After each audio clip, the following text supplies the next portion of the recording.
ನಮಸ್ತೆ ಎಲ್ಲರಿಗೂ. ಇವತ್ತು ಕೂಡ ಒಂದು ಇಂಟ್ರೆಸ್ಟಿಂಗ್ ಸ್ಟೋರಿ ತಗೊಂಡು ಬಂದಿದ್ದೇನೆ. ಬಟ್ ಇದು ಯಾವುದೇ ರೀತಿಯ ಗೋಸ್ಟ್ ಅಥವಾ ಹಾರಿಫೈಯಿಂಗ್ ಸ್ಟೋರಿ ಅಲ್ಲ. ಇದೊಂದು ಮರ್ಡರ್ ಕೇಸ್ ಸ್ಟೋರಿ. ನಿಮ್ಗೆ ಎಲ್ರಿಗೂ ಗೊತ್ತಿದ್ದ ಹಾಗೆ ಈಗ ಕೋಲ್ಕತ್ತಾದಲ್ಲಿ ಒಂದು ಡಾಕ್ಟರ್ ಇದು ರೀಸೆಂಟ್ ಆಗಿ ರೇಪ್ ಕಮ್ ಮರ್ಡರ್ ಆಗಿತ್ತು. ಬಟ್ ಅದರ ಬಗ್ಗೆ ಇನ್ನೂ ಕೂಡ ಯಾರು ಮಾಡಿದ್ದು, ಯಾಕೆ ಮಾಡಿದ್ರು ಎಂಬ ಕ್ವಶನ್ಗೆ ಆನ್ಸರೇ ಸಿಗಲಿಲ್ಲ. ಇದು ನಡೆದದ್ದು ಕೋಲ್ಕತ್ತಾದಲ್ಲಿ.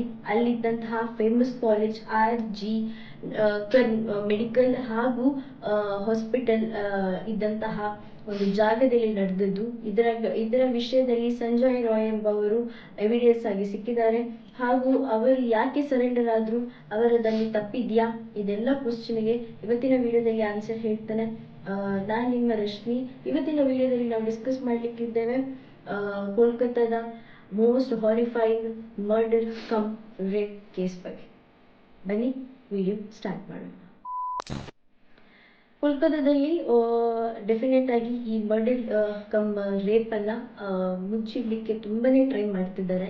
ಇದರಲ್ಲಿ ಸಿಕ್ಕಿದಂತ ಎವಿಡೆನ್ಸ್ ಏನೂ ಇಲ್ಲ. ಒಂದೇ ಎವಿಡೆನ್ಸ್, ಅದೇ ದೊಡ್ಡ ಎವಿಡೆನ್ಸ್, ಅದು ಕೂಡ ಗೊತ್ತಾದದ್ದು ಪೋಸ್ಟ್ ಮಾರ್ಟಮ್ ನಂತರ. ಇದರ ವಿಷಯದಲ್ಲಿ ಇದು ನಡೆದದ್ದು ಅರೌಂಡ್ 3 to 5 ನಡುವೆ ಬೆಳಿಗಿನ ಜಾವದಲ್ಲಿ. ವಿಕ್ಟಿಮ್ ಏನಿದ್ದಾರ ಅವರಿಗೆ ಅವತ್ತಿನ ದಿವಸ 36 hours ಆಫ್ ಕಂಟಿನ್ಯೂ ಡ್ಯೂಟಿ ಇತ್ತು. ಅದೇ ಡೇ ಅಂಡ್ ನೈಟ್ ಶಿಫ್ಟ್ ಇರ್ತದೆ. ಅಲ್ಲೇ ಅವ್ರು ತಿನ್ಬೇಕು, ಅಲ್ಲೇ ಅವ್ರು ಫ್ರೆಶ್ ಅಪ್ ಎಲ್ಲ ಆಗಬೇಕು, ಆ್ಯಂಡ್ ಅವರ ಎಂಟೈರ್ ಡೇ ಅಲ್ಲೇ ಅವ್ರು ಕಲಿಬೇಕು ಅಪ್ ಟು 36 hours. ಸೊ ಅವರಿಗೆ ಅಲ್ಲಿ ಕೆಲಸ ಇದ್ದ ಕಾರಣ ಒಂದೆರಡು 3 ಗಂಟೆ ಹೊತ್ತಿಗೆ ಅವರು ಮತ್ತು ಅವರ 4 ಫ್ರೆಂಡ್ಸ್ ಒಟ್ಟಿಗೆ ಬಂದು ಒಂದು ಸೆಮಿನಾರ್ ರೂಮಲ್ಲಿ ಊಟ ಮಾಡಲಿಕ್ಕೆ ಕುತ್ಕೊಳ್ತಾರೆ. ಊಟ ಮಾಡಲಿಕ್ಕೆ ಕುತ್ಕೊಂಡವರು ಸಡನ್ ಆಗಿ ಊಟ ಆದ ನಂತರ ಕೆಲಸದ ಟೈಮ್ ಅಂತ ಹೋಗ್ತಾರೆ ಎಲ್ಲರೂ ಕೂಡ. ಬಟ್ ವಿಕ್ಟಿಮ್ ಏನ್ ಮಾಡ್ತಾರೆ, ಸ್ವಲ್ಪ ಹೊತ್ತು ಸೆಮಿನಾರ್ ರೂಮ್ ಅಲ್ಲೇ ಮಲ್ಕೊಳ್ತಾರೆ ಅಂತ ಅಲ್ಲೇ ಮಲ್ಕೊಳ್ತಾರೆ. ಆ ಟೈಮಲ್ಲಿ ಒಬ್ಬ ಸಂಜಯ್ ರಾಯ್ ಎಂಬವ ಅಲ್ಲಿ ತಿರುಗಾಡುವಂತಹ ದೃಶ್ಯ ಫುಟೇಜ್ CCTV ಫುಟೇಜ್ ಅಲ್ಲಿ ರೆಕಾರ್ಡ್ ಆಗುತ್ತೆ. ಸೊ CCTV ಫುಟೇಜ್ ಅಲ್ಲಿ ಆತ ಒಂದು ಶಾರ್ಟ್ಸ್ ಹಾಗೂ ಸ್ಲೀವ್ಲೆಸ್ ಟಿ ಶರ್ಟ್ ಹಾಕಿ ಕುತ್ತಿಗೆಯಲ್ಲಿ ನಮ್ದು ಬ್ಲೂಟೂತ್ ಇಯರ್ಫೋನ್ಸ್ ಹಾಕಿರ್ತಾನೆ. ಸೊ ಅದು ಇವರಿಗೆ ಸೆಮಿನಾರ್ ರೂಮ್ ಅಲ್ಲಿ ಸಿಗ್ತದೆ. ಹಾಗೂ ಇಮಿಡಿಯೇಟ್ ಆಗಿ ಅದನ್ನು ನೋಡಿದಂತಹ ಪೊಲೀಸ್ ಅವನ ಫೋನ್ಗೆ ಕನೆಕ್ಟ್ ಮಾಡಿ ನೋಡುವಾಗ ಕನೆಕ್ಟ್ ಆಗ್ತದೆ. ಇಮಿಡಿಯೇಟ್ ಆಗಿ ಪೊಲೀಸ್ ಅವರು ಅವನನ್ನ ಅರೆಸ್ಟ್ ಕೂಡ ಮಾಡ್ತಾರೆ. ಬಟ್ ಸಂಜಯ್ ರಾಯ್ ಯಾರು ಅಂತ ಹೇಳುವ ಮೊದಲು, ಇವರು ಊಟ ಮಾಡಿ ಮಲಗಿದಂತಹ ಹೊತ್ತಲ್ಲಿ ಅಲ್ಲಿ ಸೆಮಿನಾರ್ ರೂಮ್ಗೆ ನಾರ್ಮಲ್ ಆಗಿ ಯಾರು ಕೂಡ ಬರ್ಲಿಕ್ಕಿಲ್ಲ. ಸಂಜಯ್ ರಾಯ್ ಅಲ್ಲಿ ಯಾವುದೇ ರೀತಿಯ ಸ್ಟಾಫ್ ಕೂಡ ಅಲ್ಲ, ಅಥವಾ ಯಾವುದೇ ರೀತಿಯ ಮೆಡಿಕಲ್ ಗೆ ಬಂದಂತಹ ಒಂದು ಏನ್ ಹೇಳ್ತಾರೆ, ಮೆಡಿಕಲ್ಗೆ ಬಂದಂತಹ ಯಾವುದೇ ರೀತಿಯ ಒಂದು ಗೆಸ್ಟ್ ಕೂಡ ಅಲ್ಲ. ಬಟ್ ಇನ್ನೊಂದೇನಂದ್ರೆ ಈತ ಅಲ್ಲಿ ಪೇಷಂಟ್ ಆಗಿ ಕೂಡ ಬರ್ಲಿಲ್ಲ ಅಂತ ಆದ್ಮೇಲೆ ಈತ ಅಲ್ಲಿ ಹೇಗೆ ಬಂದ, ಅದು ಕೂಡ ಒಂದು ಗೌರ್ಮೆಂಟ್ ಹಾಸ್ಪಿಟಲ್. ಅದು ಅಲ್ಲಿ ಶಿಫ್ಟ್ ಅಂದ್ರೆ ಶಿಫ್ಟ್ ಟೈಮಿಂಗ್ ಇಲ್ಲದ ಟೈಮಲ್ಲಿ ಯಾರಿಗೂ ಕೂಡ ಬರ್ಲಿಕ್ಕೆ ಇರುವುದಿಲ್ಲ. ಯಾರನ್ನ ನೋಡ್ಬೇಕಾದ್ರೂ ಕೂಡ ಟೈಮಿಂಗ್ ಇರ್ತದೆ. ಆ ಟೈಮಿಂಗ್ ಇಲ್ಲದ ಟೈಮಲ್ಲಿ ಅಂತ ಬಂದಿದ್ದಂದ್ರೆ ಅಲ್ಲಿ ಅವನನ್ನ ಸೆಕ್ಯೂರಿಟಿ ಗಾರ್ಡ್ ನಿಲ್ಲಿಸ್ತಿಲ್ವಾ, ಎಲ್ಲ ಕ್ವಶನ್ಸ್ ಇದೆ. ಸೊ ಈತಳ ವಿಷಯವನ್ನ ಗೊತ್ತು ಮಾಡಿದ್ದು 7:30ಗೆ, ಅಂದ್ರೆ ಅವರ ಡೆತ್ ಆಗಿದೆ ಅಂತ. ಅಂಡ್ ಅವರ ತಂದೆ ತಾಯಿಗೆ ಇನ್ಫಾರ್ಮ್ ಮಾಡಿದ ಅರೌಂಡ್ 10 o'clockಗೆ. ಅವರಲ್ಲಿ ಬಂದ ಮೇಲೆ 3 hours ವರೆಗೆ ಅವರ ತಂದೆ ತಾಯಿಗೆ ಅವರ ಮಗಳ ಡೆಡ್ ಬಾಡಿಯನ್ನ ತೋರಿಸಲೇ ಇಲ್ಲ. ಅಂಡ್ ಆಕೆ 31 years ಓಲ್ಡ್ ಆಗಿದ್ದು.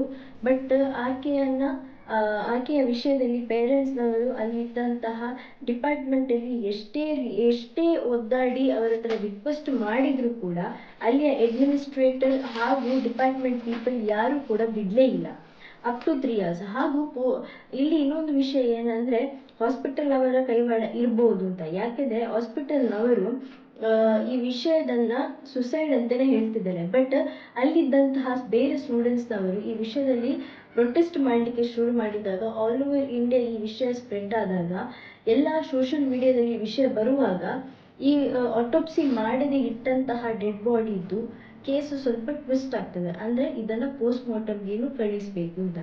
ಎಟ್ ಅ ಟೈಮ್ ಈ ವಿಷಯ ಆಗ್ತಾ ಇರುವಾಗ ಪ್ರಿನ್ಸಿಪಲ್ ಹತ್ರ ಕೇಳುವಾಗ ಪ್ರಿನ್ಸಿಪಲ್ ಹೇಳಿದ್ದು ಒಂದೇ, ಆತಳು ಸುಸೈಡ್ ಮಾಡಿದ್ದು ಆ್ಯಂಡ್ ಅವಳಿಗೆ ಯಾವುದೋ ಒಂದು ಸೈಕೋಸಿಸ್ ಎಂಬಂತಹ ಡಿಸೀಸ್ ಇದ್ದ ಕಾರಣ ಆಕೆ ಸುಸೈಡ್ ಮಾಡಿದ್ದಾರೆ. ಹಾಗೂ it was A old irresponsibility, ಅಂದರೆ 3 ಗಂಟೆ ರಾತ್ರಿಯ ಹೊತ್ತಲ್ಲಿ ಸೆಮಿನಾರ್ ಹೋಗಿ ಮಲಗಿದ್ದು ಅವಳ ಇರ್ರೆಸ್ಪಾನ್ಸಿಬಿಲಿಟಿ ಅಂತ ಹೇಳ್ತಾರೆ. ಆ್ಯಂಡ್ ಈ ವಿಷಯ ಆದ ತಕ್ಷಣ ಈ ಪ್ರಿನ್ಸಿಪಲ್ ಅನ್ನ ಕ್ಯಾಲ್ಕಟ್ಟದ ಒಂದು ನ್ಯಾಷನಲ್ ಮೆಡಿಕಲ್ ಕಾಲೇಜಿಗೆ ಟ್ರಾನ್ಸ್ಫರ್ ಮಾಡ್ತಾರೆ. ಅಲ್ಲಿ ಅವರು ಪ್ರಿನ್ಸಿಪಲ್ ಆಗಿಯೇ ವರ್ಕ್ ಮಾಡ್ತಿರ್ತಾರೆ. ಇದನ್ನೆಲ್ಲ ನೋಡುವಾಗ ನಿಮಗೆ ಖುಷಿ ಅಂತ ಕಾಣಲ್ವಾ? ಬಟ್ ಈ ವಿಷಯದಲ್ಲಿ ಸಂಜಯ್ ರಾಯ್ ಯಾರಂತ ಹೇಳಿದ್ರೆ, ಸಂಜಯ್ ರಾಯ್ ಈತ ಒಬ್ಬ ಗೌರ್ಮೆಂಟ್ ಸಿವಿಲ್ ವಾಲಂಟಿಯರ್ ಆಗಿದೆ. ಅಂದ್ರೆ ಈತ ಯಾವುದೇ ಒಂದು ಟ್ರಾಫಿಕ್ ಜಂಕ್ಷನ್ ಅಲ್ಲಿ ಅಥವಾ ಯಾವುದೇ ಒಂದು ಫೆಸ್ಟಿವಲ್ಸ್ ಅಲ್ಲಿ ಪೊಲೀಸ್ ಅವ್ರಿಗೆ ಹೆಲ್ಪ್ ಮಾಡ್ತಿದ್ದಂತಹ ವ್ಯಕ್ತಿ.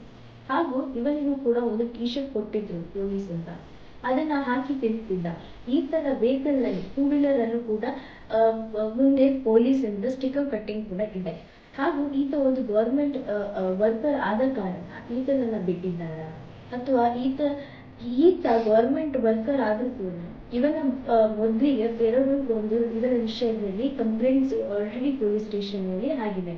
ಫಸ್ಟಿಗೆ ಅಲ್ಲಿ ಇದ್ದಂತಹ ಡಾಕ್ಟರ್ ಮೇಲೆ ಈತ ಮಿಸ್ಬಿಹೇವ್ ಮಾಡಿದ್ದಕ್ಕೆ ಡಾಕ್ಟರ್ ಪೊಲೀಸ್ ಸ್ಟೇಷನ್ ಕಂಪ್ಲೇಂಟ್ ಕೊಟ್ಟರು ಕೂಡ ಅದರ ಬಗ್ಗೆ ಪೊಲೀಸ್ ಆಕ್ಷನ್ ತಗೊಳ್ಳಿಲ್ಲ.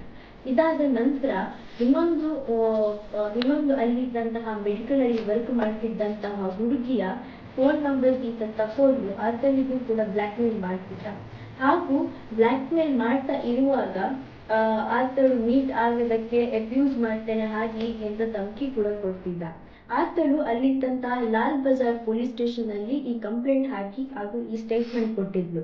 ಬಟ್ ಇದರ ಮೇಲೆ ಕೂಡ ಆಕ್ಷನ್ ತಗೊಳ್ಳಿಲ್ಲ. ಯಾಕೆ? ಪೊಲೀಸ್ನವರು ಮೊದಲೇ ಇದೊಂದು ದೊಡ್ಡ ವಿಷಯ ಆಗ್ಲಿ ಅಂತ ಕಾಯ್ತಿದ್ರ, ಅಥವಾ ಇವರಿಗೆ ಇದರ ವಿಷಯದಲ್ಲಿ ಇಂಟ್ರೆಸ್ಟ್ ಇರ್ಲಿಲ್ವಾ, ಅಥವಾ ಫೀಮೇಲ್ ಯಾರೇ ಇರ್ಲಿ ಅವರ ಮೇಲೆ ಈ ರೀತಿ ಒಂದು ದೌರ್ಜನ್ಯ ಆಗುವಾಗ ಅವರಿಗೆ ಇದರ ಬಗ್ಗೆ ಸ್ವಲ್ಪ ಕೂಡ ಈ ಕೆಲಸ ಮಾಡಬೇಕು, ಇವರಿಗೆ ಒಂದು ಆಕ್ಷನ್ಸ್ ತಗೊಳ್ಬೇಕು ಅಂತ ಅವರಿಗೆ ತಲೆಗೆ ಬರಲಿಲ್ವಾ? ಈ ತರದೆಲ್ಲ ಕ್ವಶನ್ಸ್ ನಮ್ಮ ತಲೆಗೆ ಬರ್ತದೆ. ಆ್ಯಂಡ್ ಈ ಟೈಮಲ್ಲಿ ಆರ್ಜಿಕಲ್ ಹಾಸ್ಪಿಟಲ್ ಅಲ್ಲಿ ಇವರ ಬಾಡಿಯನ್ನ ಆಫ್ಟರ್ 3 hours ಅವರ ಪೇರೆಂಟ್ಸ್ಗೆ ತೋರಿಸಲಿಕ್ಕೆ ಕೊಡುವಾಗ ಯಾವುದೇ ಪೇರೆಂಟ್ಸ್ ಕೂಡ ತಮ್ಮ ಮಕ್ಕಳ ಬಾಡಿಯನ್ನ ಈ ರೀತಿ ನೋಡ್ಬೇಕಂತ ಇಮ್ಯಾಜಿನ್ ಕೂಡ ಮಾಡಿರುವುದಿಲ್ಲ. ಬಟ್ ಈ ಬಾಡಿ ಅಷ್ಟು ಖರಾಬಿತ್ತು. ಆ್ಯಂಡ್ ಆ ಬಾಡಿಯನ್ನು ನೋಡಿದಂತಹ ತಂದೆ ತಾಯಿ ಒಂದು ಸಲಿಗೆ ಅವರಿಗೆ ಅವರ ಲೈಫೇ ಬೇಡ ಅಂತ ಅಂದ್ಕೊಳ್ತಾರೆ. ಸೊ ಈ ಟೈಮಲ್ಲಿ ಪ್ರೊಟೆಸ್ಟ್ ಮಾಡ್ತಿದ್ದಂತಹ ಪೇರೆಂಟ್ಸ್ ಹೇಳೋದು ಒಂದೇ, ಇದರಲ್ಲಿ ಪೊಲೀಸ್ನವರದು ಕೂಡ ಕೈವಾಡ ಇದೆ, ಹಾಸ್ಪಿಟಲ್ ಕೈವಾಡ ಇದೆ, ಹಾಗೂ ಪೊಲಿಟಿಕಲ್ಸ್ ಕೈವಾಡ ಇದೆ ಅಂತ. ಯಾಕೆಂದರೆ ಆತನ ಬಾಡಿ ಹೇಗಿತ್ತಂದರೆ ಕಣ್ಣಿಂದ ರಕ್ತ ಸುರಿತಿತ್ತು, ಬಾಯಿಯಿಂದ ರಕ್ತ ಸುರಿತಿತ್ತು, ಪ್ರೈವೇಟ್ ಪಾರ್ಟ್ಸಿಂದ ರಕ್ತ ಸುರಿತಿತ್ತು. ಹಾಗೂ ಅವರ ಕಾಲು 2 ways ಓಪನ್ ಆಗಿತ್ತು. ಅದರಲ್ಲೂ ಕೂಡ ಒಂದು ಕಾಲಲ್ಲಿ ಸೊಂಟದಲ್ಲೇ ಅವರ ಬೋನನ್ನು ಕ್ರ್ಯಾಕ್ ಮಾಡಿದ್ರು. ಇವಂದು ಅವರ ರೈಟ್ ಹ್ಯಾಂಡ್ ಕೂಡ ಕ್ರ್ಯಾಕ್ ಆಗಿತ್ತು, ಶೋಲ್ಡರ್ ಬೋನ್ ಕೂಡ ಕ್ರ್ಯಾಕ್ ಆಗಿತ್ತು, ಲಿಪ್ಸ್ ಟೇರ್ ಆಗಿತ್ತು, ಕಣ್ಣಲ್ಲಿ ಹಾಕಿದಂತಹ ಕಾಂಟ್ಯಾಕ್ಟ್ ಗ್ಲಾಸಸ್ ಕೂಡ ಕಣ್ಣಿಗೆ ಚುಚ್ಚಿ ಹೋಗಿತ್ತು. ಈ ಥರದ ಬ್ಯಾಡ್ ಕಂಡೀಷನ್ನಲ್ಲಿ ಅವರ ಬಾಡಿ ಸಿಕ್ಕಿತ್ತು. ಆ್ಯಂಡ್ ಅವರ ಬಾಡಿಯಲ್ಲಿ ಯಾವುದೇ ರೀತಿಯ ಡ್ರೆಸ್ ಕೂಡ ಇರಲಿಲ್ಲ. ಆ್ಯಂಡ್ ಅವರ ಬಾಡಿಯಲ್ಲಿ ದೊಡ್ಡದಾಗಿ ಸಿಕ್ಕಿದಂಥ ಎವಿಡೆನ್ಸ್ ಒಂದೇ, that is the men's Simmons, that is sperms. ನಿಮಗೆ ಈಸಿಲಿ ಅರ್ಥ ಆಗುವ ಭಾಷೆಯಲ್ಲಿ ಹೇಳಬೇಕಾದ್ರೆ ಇದು ಒಂದು ಸ್ಪರ್ಮ್ಸ್.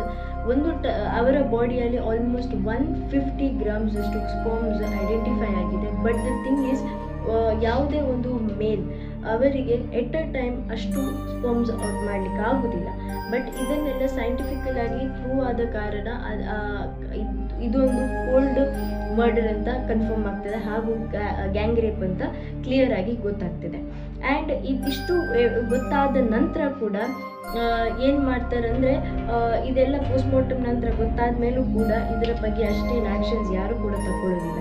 ಇದನ್ನು ಅಷ್ಟಕ್ಕಷ್ಟೇ ಬಿಟ್ಟಿರ್ತಾರೆ.